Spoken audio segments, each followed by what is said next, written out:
Hi everybody. As promised, I'm gonna make a video. I'll try to keep it as short as possible, but it might be a little on the long side, about how to hold the small vessels that we've been making and you guys have been buying up pretty quick. This is a small silver baby cup that is already filled. It's filled with black tar pitch. That's my favorite pitch. It doesn't matter what you fill your vessel with. So you're gonna have a filled vessel first, ready to go, hardened up. This is California red pitch. This is Northwest Pitchworks pitch. It doesn't matter what kind of pitch, whatever the favorite pitch is. Fill your cup. I did some short videos on that. And the next thing you're gonna do is come down here, and here's one of our prepared filled pitch bowls. And I set a small copper cup. This one's not filled, it was just for a demonstration, but you would have your cup filled and prepared for chasing. You want to lay out your design first so you don't ruin the layout. Okay, you lay out your design on the piece and then you fill your cup. So I'm going to show you how to prepare the pitch bowl to hold a small vessel like so. Okay, this way you can turn it as you go. You can utilize the benefit of the pitch bowl. It's super heavy. It's really king of holding devices. If your part fits in the pitch bowl, I recommend using the pitch bowl. Our pitch bowls are filled up halfway with concrete and then the rest of the way with German red pine tar pitch. Okay, so this is my favorite way to hold small vessels. All right, I'm going to show you how to do that. So this pitch bowl has a little bit of extra pitch mounted over the top, just a little bit. That's always nice. We do sell the German red pine tar pitch, so you can add to your bowl as it gets depleted.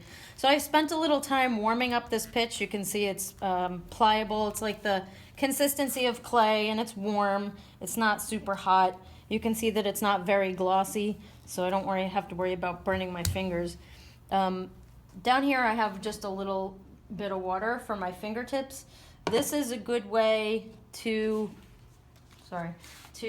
keep pitch from sticking to your fingers. So if you're about to go in and manipulate your pitch with your hands, just dip your fingertips just a little bit. You don't want it dripping off your hands and dripping into your pitch. And while you're heating your pitch, it might get a little hot, a little glossy, a little runny. This way, if you touch it and it's a little too hot, it doesn't come away on your skin. It's a little bit of a barrier. I don't really recommend gloves because then it just sticks to your gloves and makes a gigantic mess. Red pitch is nice and soft at a pretty low temperature, so there's less of a risk of getting burned versus some other kinds of pitch. So what I did was I heated the top of the bowl. It was flat when I started, and little by little I used a little scrap and I scooped out and I scooped out and scooped out and mounded up like a donut around the edges. So there's a raised part of all the pitch that I scooped out of there and I built up. So I didn't only dig down, but I also built up. So you don't need a lot of pitch in your pitch bowl in order to do this. So I'm going to dip my fingers in the water and I'm going to continue to, you can see I can just scrape this out and build up a mound, okay? Now that the whole thing is pretty pliable, you can see in there, you want it to be pliable inside as well. This is all very, very soft, able to be manipulated. I'm intending on putting this cup in here, so I'm working towards making that shape cavity. So you don't want it runny, otherwise it'll just fall in again. So what I'm going to do, now that that's pretty much ready, is I'm going to take a piece of just grocery bag, plastic, those photo-degradable grocery bags that most stores provide now. I'm going to take the vessel that's filled, going to wrap it in the plastic bag. Make sure there's enough around because you want to cover the pitch bowl, right? This is soft, so it's going to mold, the pitch is going to mold around the cup. I'm opening it up a little so I'm not pushing pitch down in there. You see the shape of the cup and the size of the hole. I'm going to, maybe it needs a little bit more, just try to get it the right shape. I'm gonna put that in there and I'm gonna put a good amount of pressure on it. Remember, your cup has to be filled. you're gonna chase it. Make sure it's filled to the top level, not like this.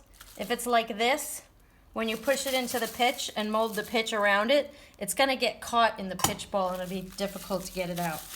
So the plastic bag acts as a barrier so that you can do this. And and while you're chasing, you can spin it. It's very stable.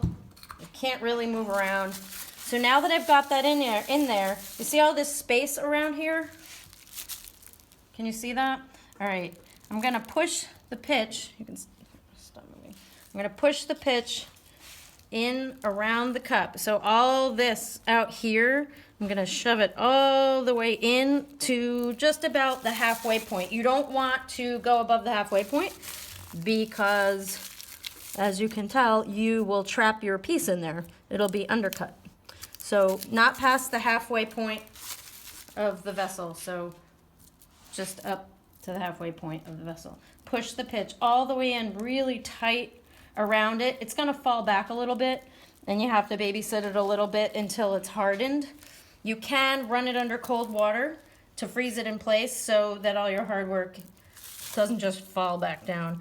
Make sure that you get all the way around. And again, make sure that it's filled to the top, otherwise this pitch is gonna trap the cup in there and it's annoying when that happens. So I'm gonna get this all tight around there. And I like black pitch in this technique because it stays tacky before it's absolutely cold, and when I do this, I can stick the plastic down onto it. This doesn't really stick, and that's okay. This I had a lot hotter, okay? So it's stuck. You can see how the plastic's stuck, and when it's cold, it just comes right off. Comes right off. If you put your plastic in place when your pitch is still glossy and runny, your plastic will just melt into your pitch. So if you can't touch the pitch with your hands, then your plastic will melt. So make sure that it's not super hot. And then you can just take a scissor if you would like. I think that all this extra is very annoying. If you don't think it matters, you can leave it, or you can just cut it out. And the cool thing about this is it's a way to repurpose these plastic bags that we've all got laying around. And then you can save that for another piece. If you want it to stick so it's not in your way, once it's cool, right? Once it's cooled, you can take this out, right? And you'll have this, okay? So if I took this out, once it's cooled, I have a nice rock hard piece with cavity in it. I can then go in and just warm, very specifically, I can warm just the outside edge until that is a little bit tacky. And then I can reset my piece with my plastic, and the plastic will iron down and stick real nice around the edge and not shift around on you and be in your way. So this cavity was for this cup. It's been there for a while. I don't know if it's still the right shape. It might have melted. I had it near the heater. So that's that. And it'll stay there for a good long time. Now you can see I started to do, this has already been repoussed. In the case where you've already got repoussé, like on this cup and on this cup, as you come around and you have to turn the piece, the shape of the pitch down in the bottom may or may not conform, and your piece may wiggle around a little bit, you know, as you're turning your piece and working, and the impression becomes different, or you need the impression to become different. Simply take your piece out, get the heat gun in there real close so you don't melt the entire thing. Make it nice and soft and just reset the piece. And you may have to do that several times as you come around, but this is really a superior way to hold a piece of hollowware, especially a small one. If it fits in the bowl, if you put it on a sandbag or you know, any other soft surface, it's really just going to bounce around on there. Here's a sandbag, it's just a plain old canvas sandbag, nothing fancy. If I take a piece like this, and I put it on the sandbag, and I want to chase it, right? First thing that's going to happen as soon as I put my tool down is it's going to move, and it's bouncing.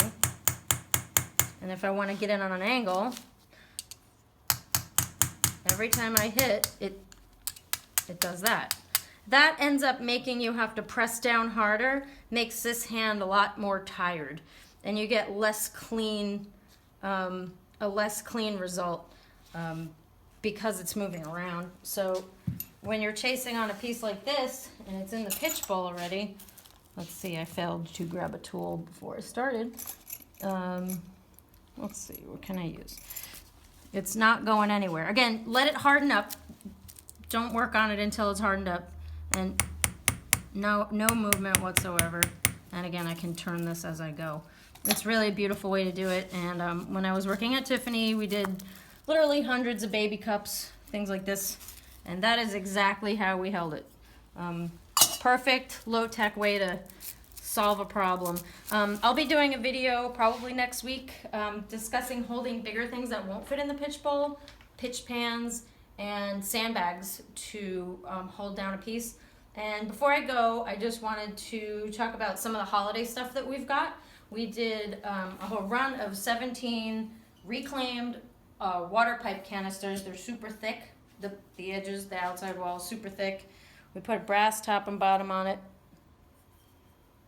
It's got the logo top and bottom, so it's kind of pretty. Nice holiday treat, but they're really convenient for tools. Most people have tools from all over, so if you haven't got the big set, which you should get the big set because it's a really good set, but if you don't have it, it's a good way to keep your chasing tools dry, clean, rust free. We have also got these really cool holiday edition or winter edition mystery tool sets. There's 2 pieces in them, and I'll give you a hint. They are a reproduction of really, really fine grained French milled chasing tools. They're really difficult to make. I only made 17 sets. I'm not going to make any more because I got killed on them, but they're really, really pretty. So you should grab a set while we still have some. I think I have 7 sets left. We've still got the small pattern chasing tools, as you probably all know. Small pattern chasing tools. We've got the filled pitch bowl kits, which are really convenient. They're worth, they cost just a little bit more than the sum of all the parts and takes a little bit of the mundane work out of it. What else have we got? Of course, chasing hammers, but I'm not going to have a lot of these pretty soon. I've only got, that's it. That's the inventory, and we've got to make a lot of them at once, so I'm not going to be able to restock for a few months. So if you plan on grabbing one of those, do it quick. What else do I have here?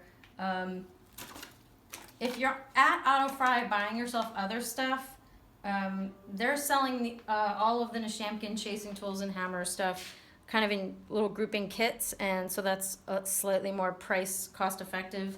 And if you're already shopping on AutoFry for the holiday, you can grab any of my stuff there. And just as a little plug, Potter USA has all kinds of really cool stuff coming out. So take a look at that if you haven't already. My website is on here. And I'm going to have Nishamkin Silver Studios and Nishamkin Chasing Tools mugs, cups, aprons, and t-shirts ready soon. I think that's about it. If anybody has any questions about the vessels you bought and you're not sure how to set them in the pitch bowl, you can always call me or email me for questions. Thanks, everybody. Happy Thanksgiving.